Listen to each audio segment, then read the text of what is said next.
of Nehemiah, and today the message is simple: having a mind to work. Having a mind to work. Subtitle: Restoration and Opposition. Oh God. Lately, that's all I've been hearing in my spirit is restoration. Going through a season of turmoil and tribulation, we pray that it ends with overcoming and restoration, right? Amen. So we want to deal with a particular passage in the book of Nehemiah that deals with restoration.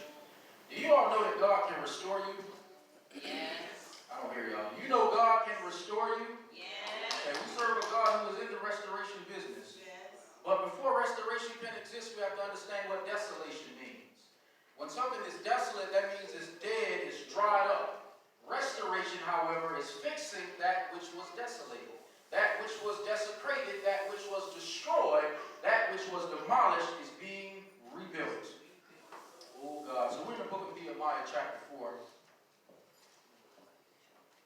And we're going to read verses 1 through 3. Then we'll go down and read verses 6 through 9. And finish off with verses 13 through 18. When you have it, say amen. Amen. Let's stand for the reading of the word of God.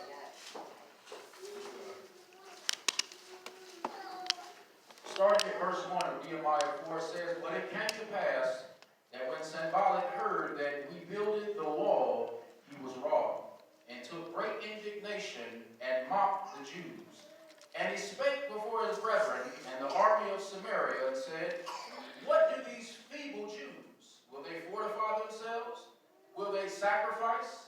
Will they make an end in a day? Will they revive the stones out of the heaps of the rubbish which are burned?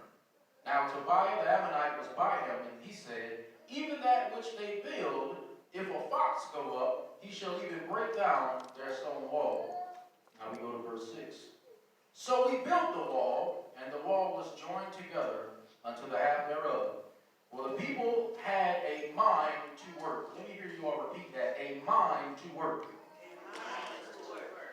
"But it came to pass that when Sanballat and Tobiah and the Arabians and the Ammonites and the Ashdodites heard that the walls of Jerusalem were made up and that the breaches began to be stopped, then they were very wroth and conspired, all of them together, to come and to fight against Jerusalem and to hinder it.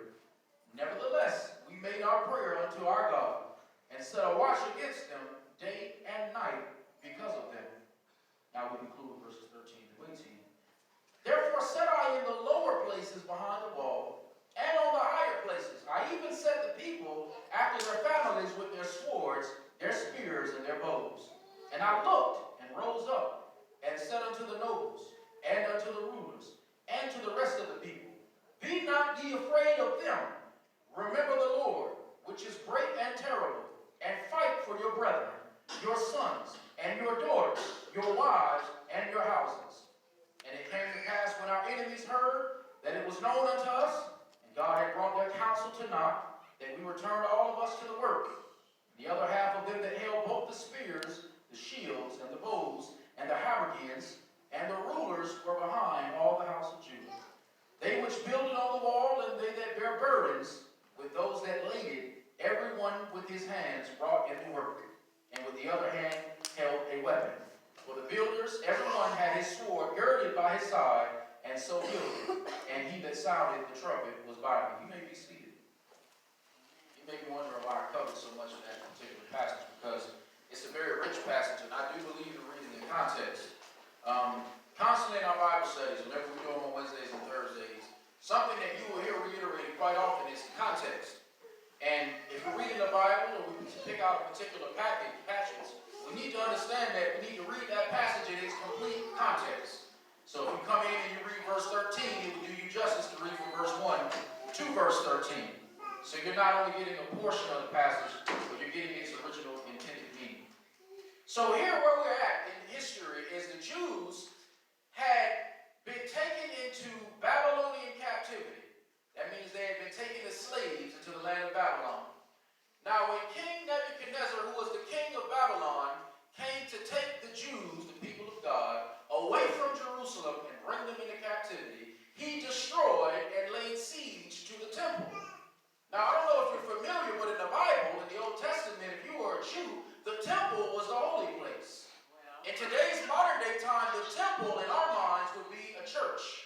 building that we go to gather and worship. So you have to understand the importance of the temple to the Jerusalem and the people of Jerusalem, should I say. That's where they offered up sacrifice. That's where they worshiped. That's where they came to fellowship with God. Now imagine you've been doing that all of these hundreds of years, and then somebody comes and not only takes you from your homeland, but they also destroy your place of worship. Are you following me? Yes. Some of y'all follow the door. Don't follow the door. Follow me. Glory be to God. Listen. It said that they were taken from their homeland as slaves, and their very temple, their place of worship, was utterly destroyed. Now, some of y'all would have an issue if this very building got knocked down tomorrow, wouldn't you? Because this is the place where you gather to worship, right? Yes. So imagine how the Jews felt. That was their place of worship and sacrifice. Not only had they been removed from their place of worship, but their place of worship had been utterly destroyed. So now they get brought to Babylon, and Babylon then falls out of power, and another country takes over Babylon. Now follow me. If you're a slave to America and Russia take over America, aren't you still a slave? You're just a slave to Russia now, right? Yes. So Media-Persia was the next kingdom that would come in and take over Babylon. So when they took Babylon, they took everything Babylon owned. And what one of those things was the people of Israel. So imagine you're far away from home. You can't even worship God like you want to worship Him because your temple has been destroyed. And you're out of place and you're out of your comfort zone. Yes. Somebody say out of your comfort zone. Out. That's what God want to do. I don't even do that much, but sometimes I like to hear you repeat it so you are paying attention and it sits in with your soul. Out of their comfort zone. A lot of us are so comfortable in our place of worship and how we worship and the type of music we listen to that if one thing is off, one iota, we can't even worship no more. But the biggest problem about that was the place of worship was never the only place of worship. The true place of worship has always been in the heart. So if they tear down your building and they stop your worship, you never was worshiping the right way to begin with. All right. So where we are in the text is Nehemiah is a cupbearer for the king of Persia, Artaxerxes. A cupbearer is the person who sits next to the king and hold his cup. I have to simply break it down to the easiest way to understand. His job is making sure that the king stayed hydrated, and he would hold his cup. He made a plea to this king because he had favor. Y'all know what favor is? Yeah. Favor is when you're in the midst of opposition, but God still blesses you. When you're in a position where you really shouldn't be blessed. In a position where all the odds are against you, but yet you still somehow thrive. Right. So he found favor in the sight of the king, and he told the king that he was basically going through it because he was thinking about the temple that had been broken down. So when he made his plea to the king let them go back to Jerusalem and start rebuilding the temple. Repeat that with me, rebuilding the temple. Okay. That's called restoration, right? Your son's been broke down, and you're going to rebuild it, you're going to restore it. Yeah. That means when they came back to restore it, mother, there wasn't much to work with. The walls that once were up were being burned down, they were rubble. So all you got is a small foundation with some broken down walls. Most people would come to such a site and be discouraged and not even want to restore it. That's right. But God had gave the commission for them to go and rebuild the place of worship. And the king allowed them to go and also take some money with them and some timber and some other materials needed to build it. So this is where Nehemiah is at, where we're starting now. Nehemiah is the one who said, I want to rebuild the walls of Jerusalem. Now, any walls are for fortifying. Y'all know what fortifying is? What do we have these walls up for? To keep stuff out, right? The wind and the atmospheric conditions. Yeah. And also in those times, if you had a kingdom, the walls was to keep the enemy out, right? Right. So that nobody could just walk into your kingdom and take over. Y'all follow me? Yeah. Okay. So Nehemiah said, I want to rebuild the walls. I'm tired of looking at the temple look like this. Because every time they look at the temple and they see it in this condition, they mock God. We become a reproach to people. They look at us and say, oh, look at what happens when you disobey God. Right. They made a mockery of the temple. They made a mockery of the Most High God. So God said, I've let this go on long enough. So I'm going to let you go and rebuild the temple. So we come to Nehemiah 4:1. So Nehemiah 4:1, what I want to highlight in that first passage is the word mockery. Y'all know what mockery means? When people pretty much make fun of you. They don't take you serious. How many of you ever been in a situation where the world has torn you down and people are watching your buildings fall? They're watching your walls be destroyed and burned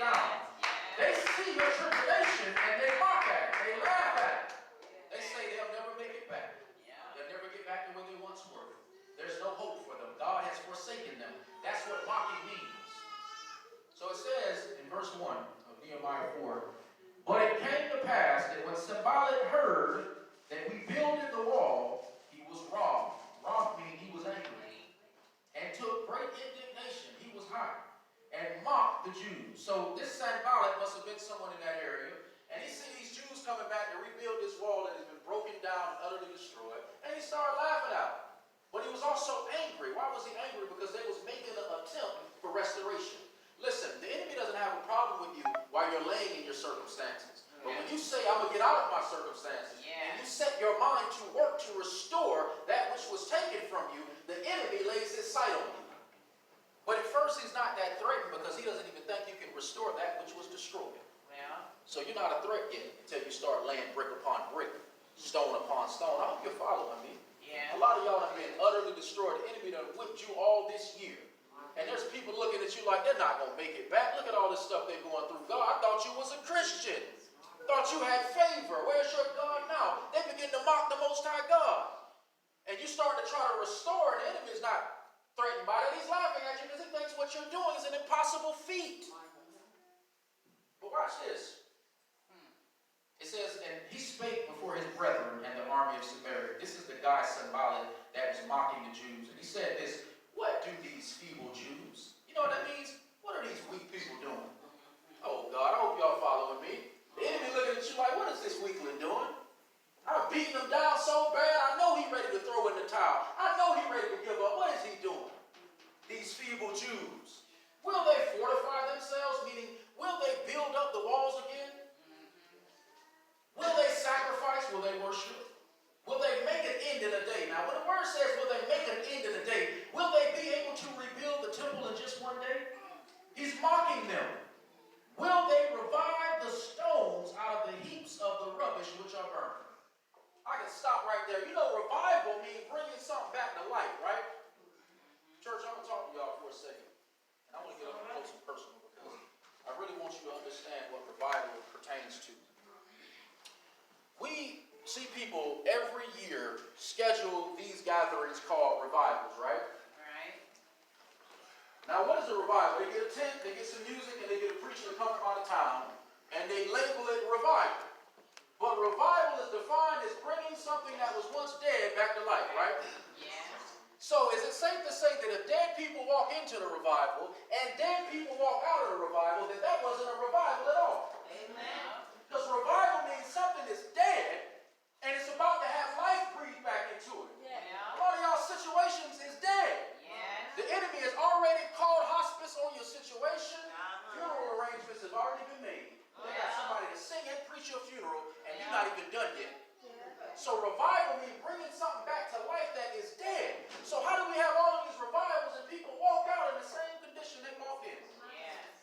So this man Sanballat is looking at Nehemiah and the rest of the Jews as they're trying to rebuild the walls that were burned down and say, will they be able to revive the stones out of the heap? Will they be able to revive the stones that have been burned down to rubbish? Basically, you don't have a chance to restore anything. You get in a situation so bad and you get so down pressed where the world is looking at you like you have no chance of survival. There's some people on one side and they're praying for you, and there's some people on the other side and they're praying on you. They don't want to see you restore those walls. So, as I said, when you first make your first attempt to start restoring, there's no threat yet. But when you start laying brick upon brick, and they see that wall coming together, mocking goes into plotting now. I want you to remember that. Right now, we're on the first passage. They're just being mocked. Sanballat's looking at these feeble, weak Jews and saying, oh, God, will they be able to restore this? Will they be able to finish it in one day? Will they be able to revive the stones from the heap and the rubbish which are burned? And now Tobiah is an Ammonite. He's on the side of the Sanballat man, laughing at the Jews too. He said, even if that which they build, if a fox go up, he shall break down their stone wall. In other words, even if a fox walk by, that wall won't be so weak, it won't stand. How many, make this personal to you today, how many of you have been in a situation where the enemy is mocking you? He sees you trying to restore that which he destroyed, and he's laughing at you because he doesn't even see that you're going to have a success rate. They can't rebuild that wall. We burned it down to a crisp. What are you going to do, resurrect it from the ashes? We serve a God that specializes in divine architecture. We serve a God that can make the very stones cry out. So what makes you think he can't rebuild that which was destroyed? Because guess what? Oh God, if it was destroyed, it was by God's commission. Y'all not hearing me. If you went through your situation, who do you think allowed it to happen? God. And if God allowed you to go through your season of destruction, then he'll be the same God that commissions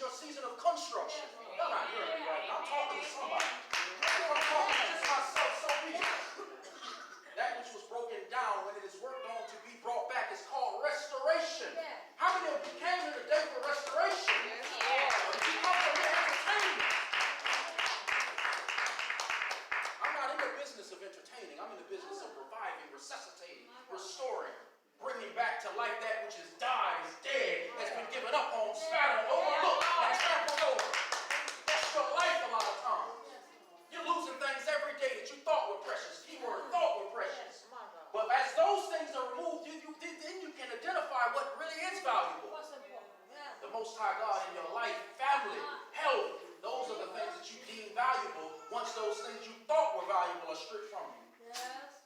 So Tobiah the Ammonite said, even if they build it, a fox can go up and knock it down.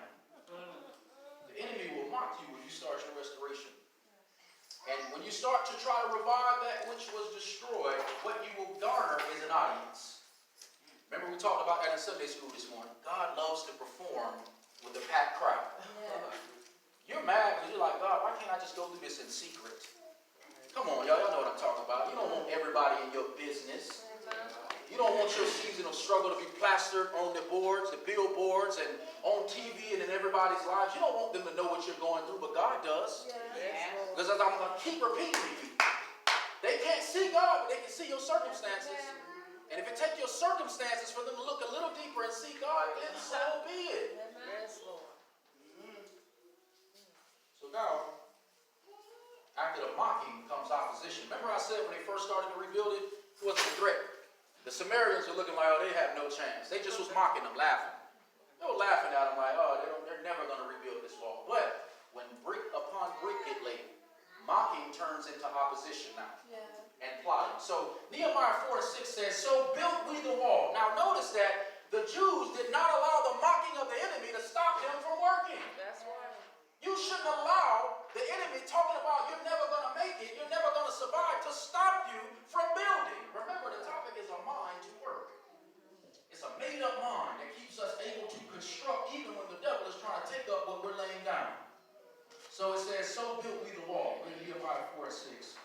And the wall was joined together unto the half thereof. Watch this, for the people had a mind to work. You know what? The reason why a lot of us cannot tap into the fullness of God is because we have not made up our mind. You cannot serve God with a partitioned mind. Partition means divided.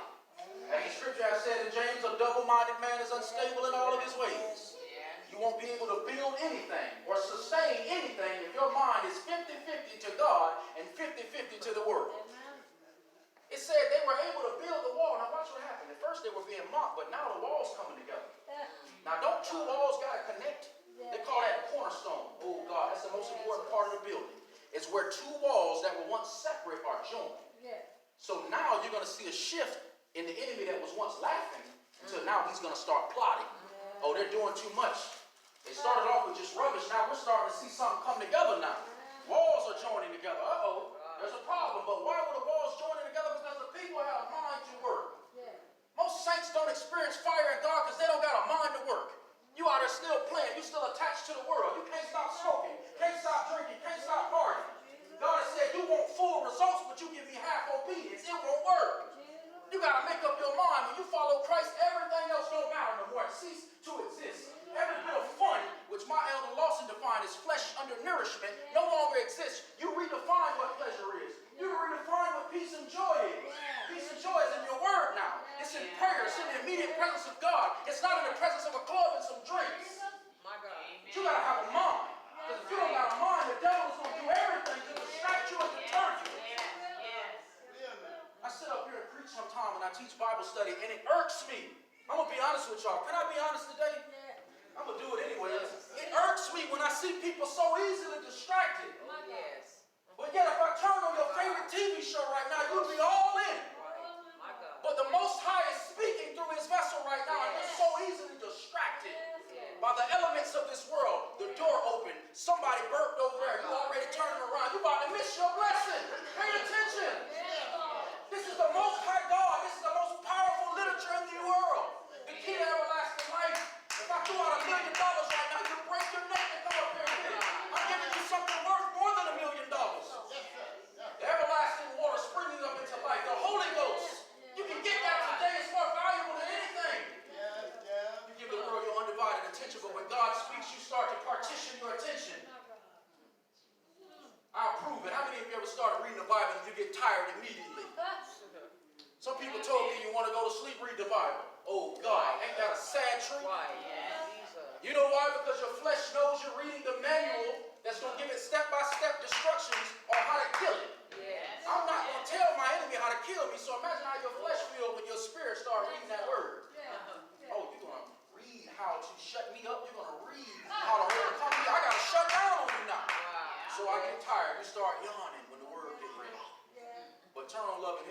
energy from nowhere. Oh God. Turn on have and have not, energy from nowhere. Turn on the news, energy from nowhere. Yes, Lord. See how much energy we got when it's dedicated to sin, but how less amounts of energy we have when it's dedicated to righteousness? My God. The people had a mind at work. I'm on topic. I know y'all probably thought I went right, but I'm going right where I need to be at. There you go. Have a mind to work. And they work together.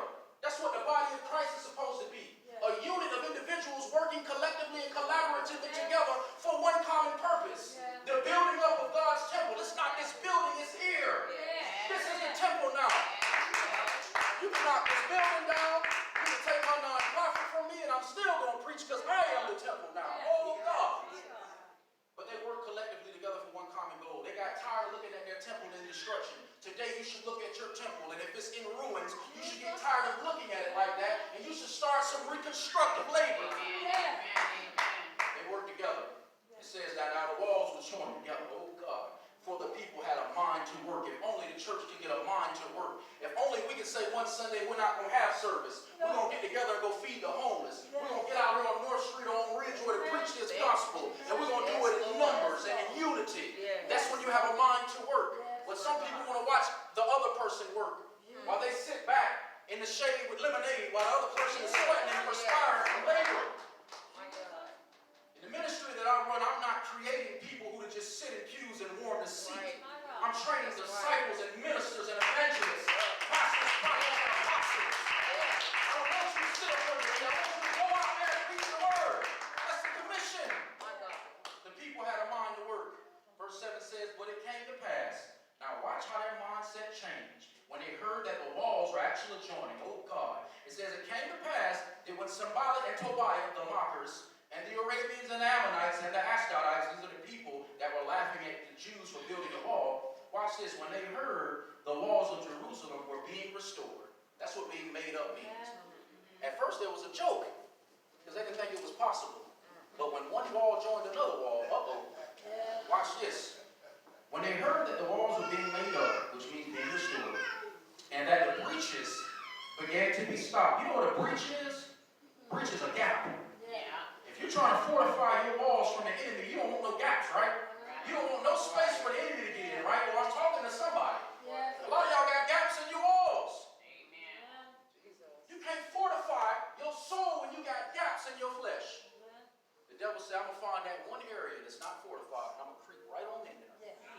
Okay, you don't have a lust problem, but you got a gambling problem. I'll use that. You don't have a gambling problem, but you got an alcoholism problem. I'll use that. You don't have an alcoholism problem, but you do got a gossiping problem. I'll use that. You know the mosquito is so smart that, you know that off spray? We can spray your whole body and miss one part. That mosquito will bypass the parts that are protected and suck blood from that one part that is not fortified. Is that not how the devil works? The devil going to find that one little thing that you didn't fortify. He's going to beat you down with it. It's like a New York rat. All it takes is for one to get through. Then they're going to take that one little hole and chew it even wider and wider. Now you got a whole family of rats living in your house. Sickness on your heart today. I'm going to take my time. Fortify your walls. Get rid of the breaches and the gaps. Locate the areas of your weaknesses. A wise man knows his limitations. You got a problem with lust, you better start fasting. Turn off the TV where there's half-naked women and half-naked men, because that's all that's on there now anyways. If you know that that's a weakness, why are you supplying it? That's like America go to war with Russia and they send weapons to Russia that Russia can shoot America with. That's foolish. Find the supply route. Where's the weapons going? Once you knock off the supply route, the enemy will die of thirst and hunger.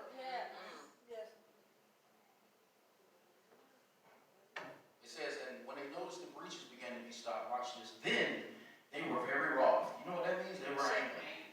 They was laughing at first, now they mad. And conspired, all of them together, to come and fight against Jerusalem and to hinder it. You know what that means? Mocking was joking about it. Y'all ain't gonna get nothing done. Oh, now they're getting something done. So now mocking graduates to plotting. Now we got to plot a way to hinder them. Because the enemy don't want to see you restore that which was destroyed. Because this time, it's going to be stronger than the last temple. If I knew what allowed the enemy to destroy my last temple, and I can identify the weaknesses and the gaps, and I plug them up, now the second temple is going to be much stronger than the first temple. Devil, I tell you today, what you did to me is fine. Thank you, Lord Jesus, for allowing it to happen. Because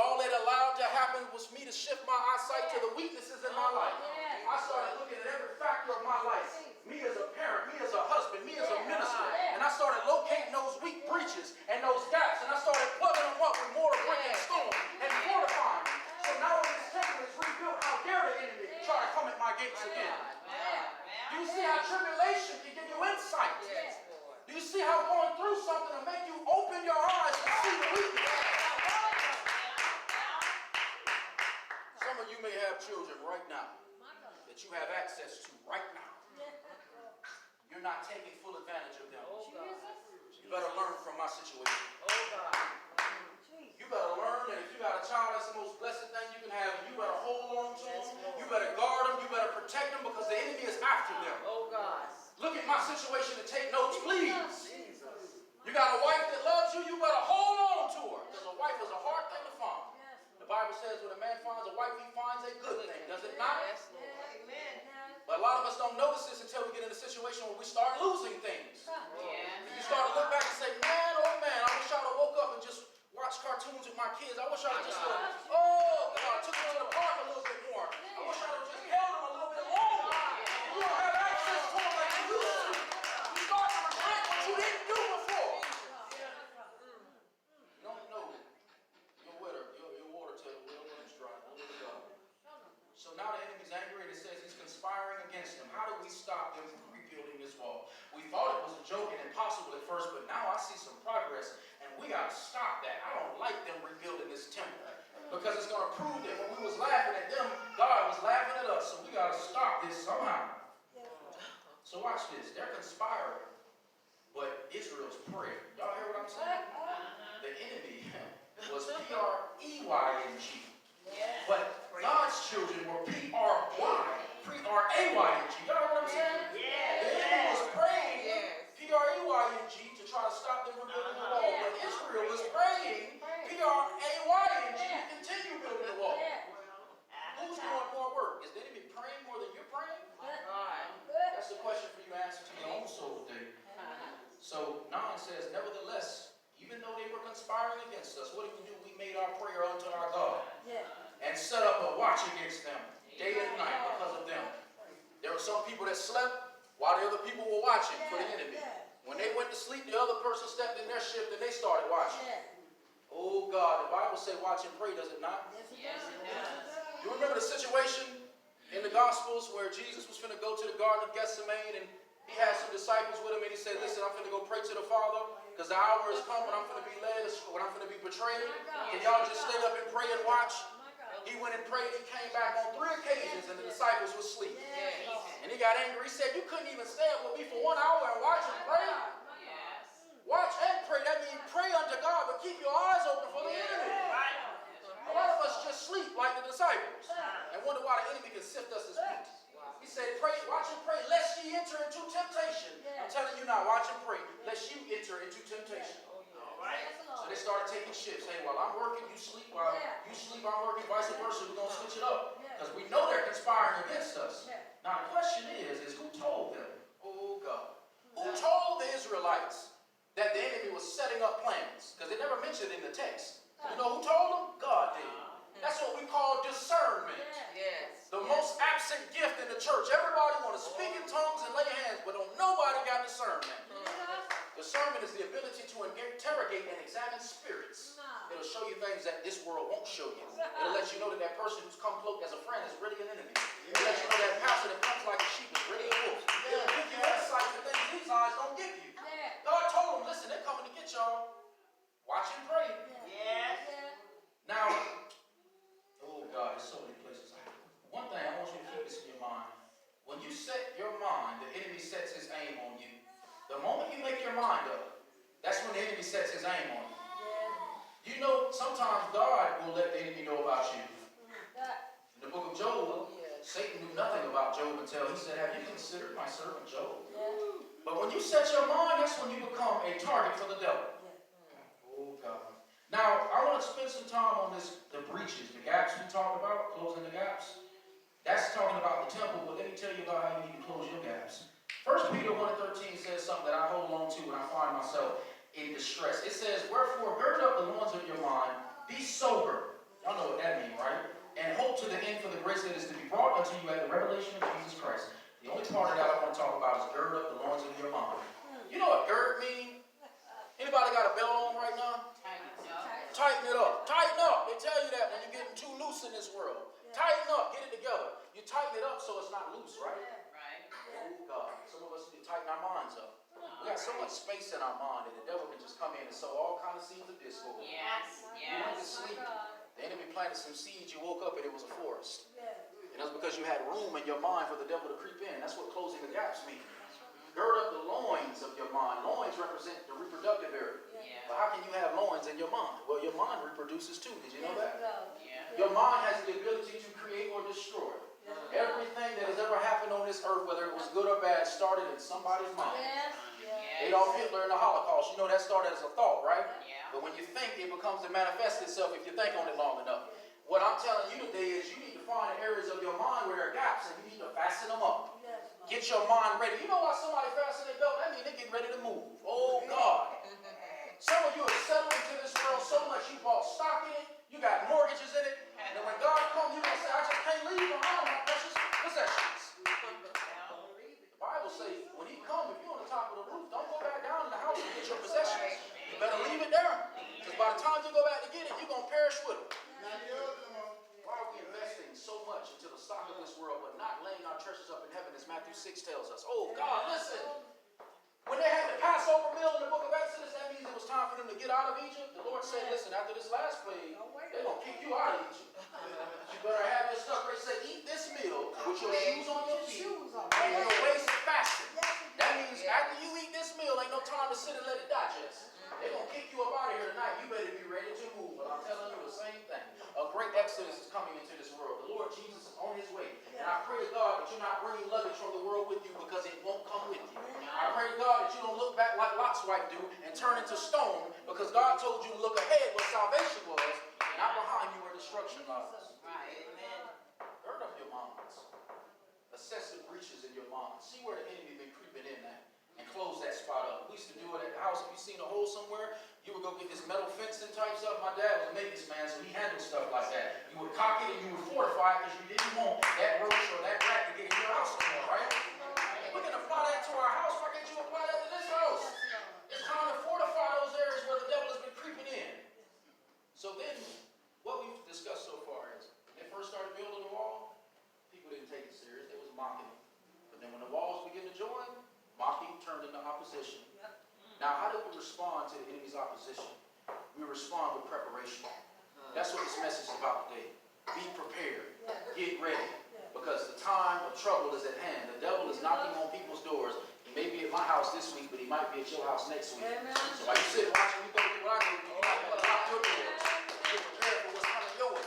Because usually when he on the block, he like a Jehovah's Witness. He going to knock on every door. Oh, God.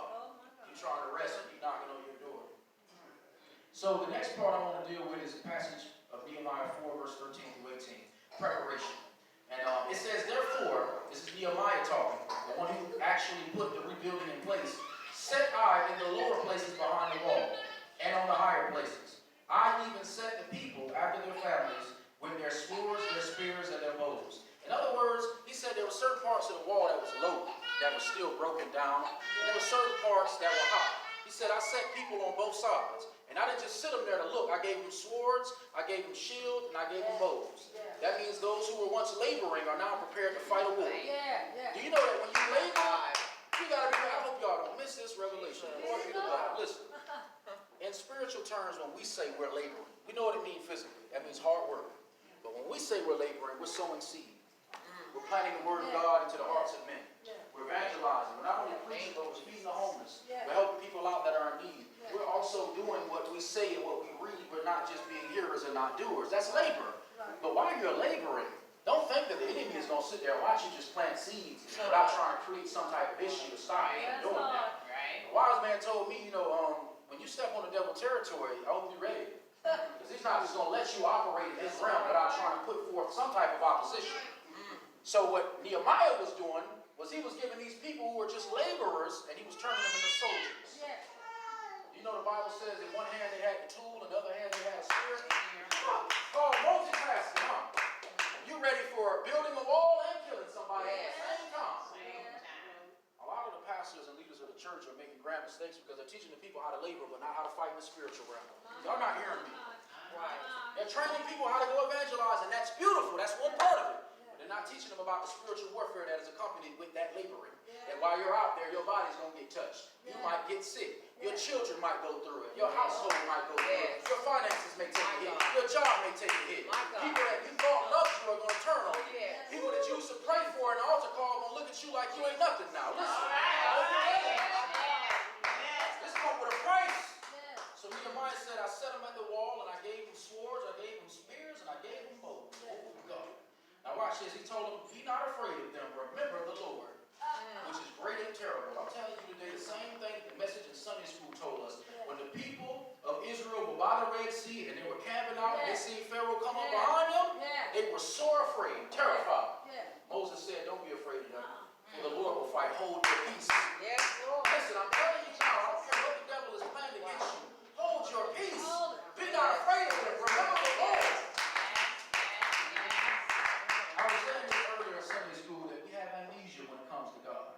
We can remember our struggles, but we easily forget God's triumphs in the past.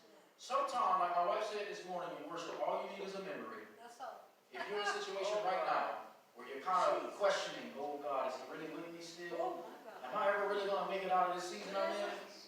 All you need is one memory where God did it for you back then. And you bring that past memory to the present, and it will fortify you, and you realize I've got nothing to worry about.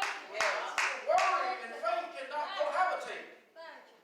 You asked Jesus to come into your house, and you got him sleeping on the couch. You got worry in the great master bedroom, sleeping on the bed. God is not going to dwell in that kind of temple that is partitioned. You're trying to give God the couch and you're giving fear the master bedroom. It won't work like that. Somebody got to get evicted.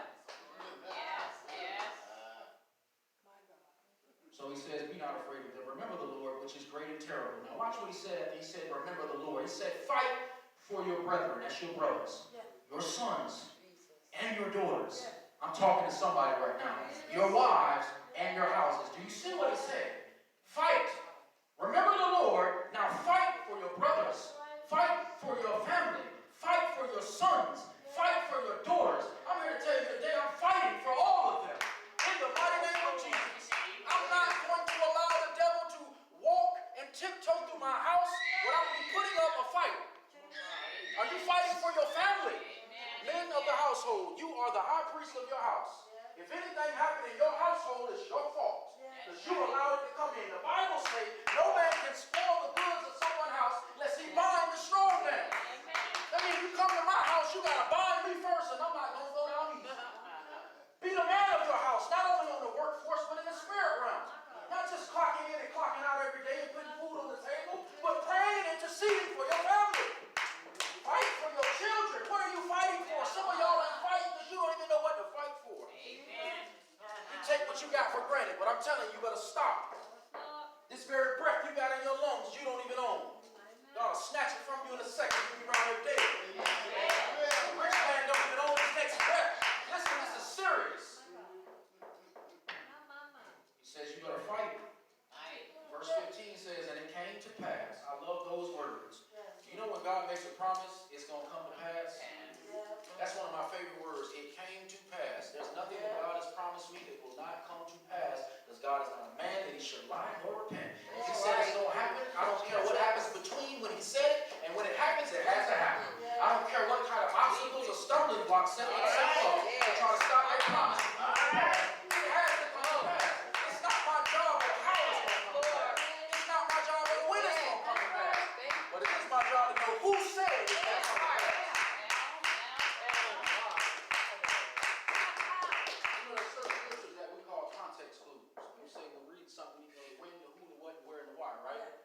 The problem with that is if we apply that actually to God, then we begin to doubt God because we want to know, well, God, when am I coming out of this? It's not up to you. Well, God, how are you going to bring me out of this? That's none of your business. Why am I in this? That's none of your business. All you need to identify is the who that said you're coming out of it. If I know the who, I don't need to know the when, the what, the why, or the where. All I need to know is the who, and that's the Most High God. So he said it came to pass, watch this, when our enemies heard that it was known unto us, and God had brought their counsel to nothing, that we returned all of us to our wall, everyone to his work. He said when it came to the enemy's mind that God had given the Jews the heads up, that they were plotting against them, they were angry. guess what? The Israelites continued to work. Notice that nothing in the story conveys that Jews stopped working on the wall. Nothing the enemy threw at them, no plots, no stumbling blocks, no attacks, no threats, stopped them from building. The message today is having a mind to work. All right, have you ceased construction because the enemy has come at you? Have you ceased construction because it rained? Listen, some people want to come to Bible study if it rains. I'm telling them, come on now. I'm going to tell on somebody, I don't care if you don't like it. All of us have been in that situation. If it rained a little too hard, we ain't having Bible study. If it's too cold, we're not having church. What? But yeah, when you was in the world, you went everywhere. You didn't care if it was hell outside. Thunder, rain, tornado, you still going to be there. But oh boy, church is not as important. Now, listen, I'm not here to make nobody happy. I'm here to tell you the truth. Read it and rejoice, or read it and repent. Glory be to God. So it says it came to pass when our enemies heard what was known unto us, that God had brought their counsel to nothing. Do you know God will bring the plots of the enemy to nothing? Yes. You think that God don't know about what the enemy is setting you up to fail for? Do you think it surprises God when the enemy tries to attack you? Do you not know God has seen everything before it even happened? He brought their plans to nothing. Now verse 16 says, and it came to pass from that time forth, meaning from after that, that half of my servants went to work, and the other half of them held both spears, shields, and bows, and harbigans, which is armor, and the rulers well behind all the house of Judah, meaning they were supporting the house of Judah. So half of the people were working, half the people was ready to fight. Now 17 say, they which builded on the wall, and they that bear burdens. If you look at construction in today, you have some people that work on the construction, you have some people that are hired like day labor workers to bear the burdens. That means they carry the tools and all of the rubbish. So if we rebuilding something and we knocking down bricks and it's rubbish, the burden bearers get that stuff and they wheel it back and forth. That's their job. A lot of people don't want to do that in the church though. We all want to be builders, but we don't want to bear no burdens. Y'all hear what I'm saying? I'm not going to listen. I want you to get this before you leave so you can't say that Pastor Russell didn't tell you the truth today. Burden bearers. These are the people that's bearing the burden of the saints. They're bearing the burdens of even their pastor. They're praying and interceding on his behalf and the church's behalf without even making an announcement they receive any praise about. One of the most important positions in the church are prayers. Everybody want to prophesy. Everybody want to lay hands, but don't nobody want to pray anymore. That's being a burden bearer. We need somebody to bear the burdens. That's what a true Christian is when someone else is going through it, we're all going through it.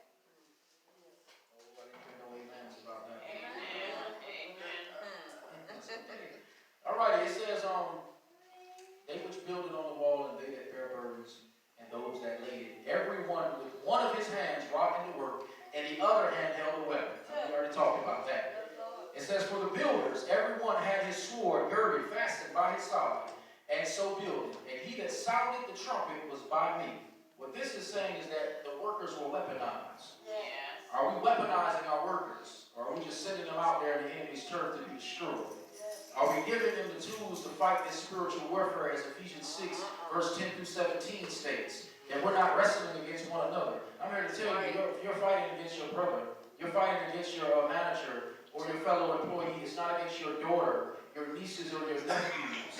It's against demons in spiritual high places. We're fighting in spiritual warfare, which automatically brings a certain scripture to my mind, which is 2 Corinthians 10 and 4, for the weapons of our warfare are not carnal, but mighty to the pulling down of strongholds.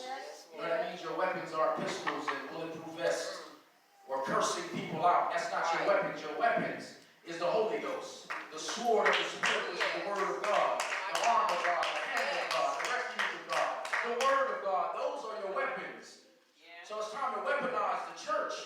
I don't want you to leave out of here today without your vest on, without the helmet of salvation, without having your loins girded about with truth, without having the preparation of the gospel of peace upon your feet, without having the breastplate of righteousness or the shield of faith and the sword of the Spirit, which is the word of God. I don't want you walking out of here defenseless today. You've been smacked around long enough. It's time to fight back, is it not? Matthew 4, when Jesus went at it with Satan, he didn't have no weapons that were carnal. He said it is written. Did y'all hear that? Every time Satan tried to say something that wasn't biblical, Jesus responded with it is written. The word of God is a weapon. Are you weaponized today? Are you going to walk out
church.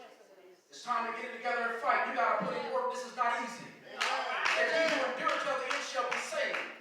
It says that you need to study to show thyself approved, a workman.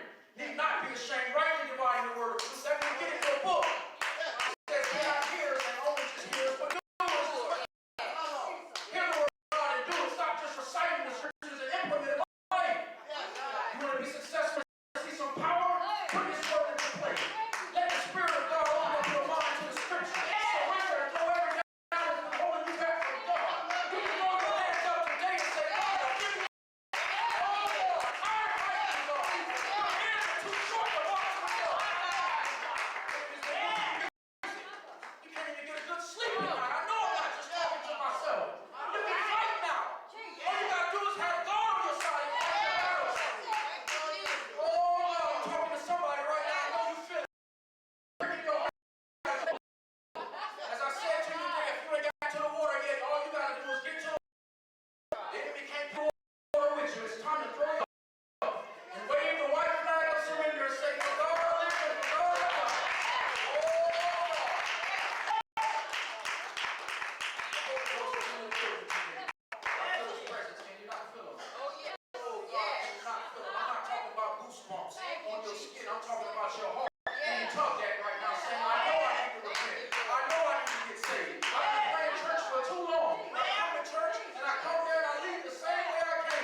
title won't save you.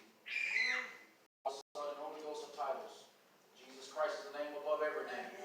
The only name given under heaven whereby we must needs be saved. The only one that laid on the cross and took that brutal beating for you and was beat beyond recognition. His name is Jesus Christ. I don't want to go down in any other name but the Most High Jesus Christ. You must be baptized in the name of Jesus. Your sins will not be forgiven without the water washing over you. You must be born again of the water and the Spirit, as John 3 says. After that, it says, "Ye shall," oh God, that's a promise.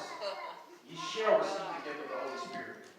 The Lord said it's a promise unto you, unto your children, and your descendants, and all that are far off, as many as the Lord our God shall call. Has God called you today? Scripture say, "Many are called, few are chosen." Are you going to answer the call, or are you going to keep forwarding the voicemail? How many text messages have come through? You just heard a good one. That was the whole sermon. That was a text message because it came from the text of the Bible. Voicemails are sitting in your voicemail with God trying to plead with you to turn away from this perverse nation. You keep forwarding his calls. You're going to stand before him in the end. You're going to say, "God, I didn't know any better." He's going to pull up your call log. He's going to show you all of the red missed calls that was coming from him.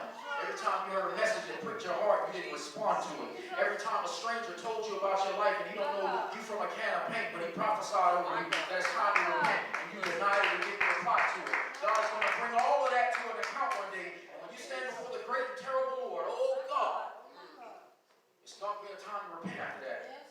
So you need to come to him while today he's your Savior, because when you see him that day, he's going to be your judge. As we come to a close, I encourage you, if you need prayer for anything, you need to be restored. You want to experience how it feels to have God feel you. You don't have to set it up for next weekend. You can get it right now. You do not have to exit this building the way you came in. The doctor is here. The surgeon is present. If you came in with an illness and you leave with an illness, that's because you didn't want to be healed. That's because you didn't want to be saved. You can get it right now where you're standing or where you're sitting. So we're going to call anyone who needs prayer. Don't look at your neighbor. Don't act like you need confirmation from nobody else. You know what you need. Come on up here in faith and watch God move. We're opening up the floor right now for prayer. In the name